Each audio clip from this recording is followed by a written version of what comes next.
गर्मी की शाम थी। उमस भरी गर्मी में मीरा का दम घुट रहा था। दादी माँ की अलमारी की सफाई का काम उसे सौंपा गया था। अलमारी पुरानी थी, लकड़ी की बनी हुई। उसमें से एक अजीब सी गंध आती थी, पुरानी किताबों और कपड़ीढ़ों की गंध। मीरा ने अलमारी का एक एक कर सारा सामान बाहर निकाला। धूल से सनी किताबें, फीके पड़ीढ़े चुके कपड़ीढ़े और कुछ पुरानी तस्वीरें।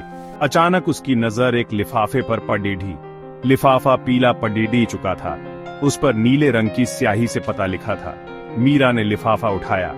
पता पढ़कर वह चौंक गई। यह चिट्ठी उसकी दादी माँ ने लिखी थी, राघव नाम के किसी शख्स के नाम।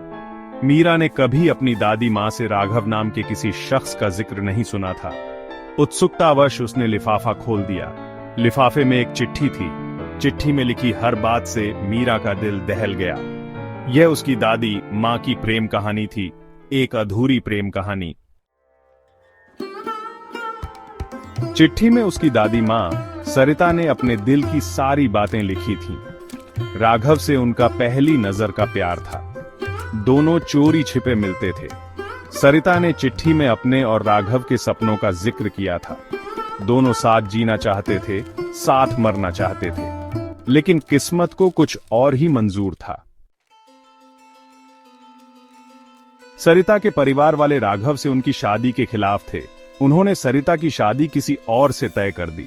सरिता ने राघव को चिट्ठी लिखकर अपने दिल का हाल बयां किया था।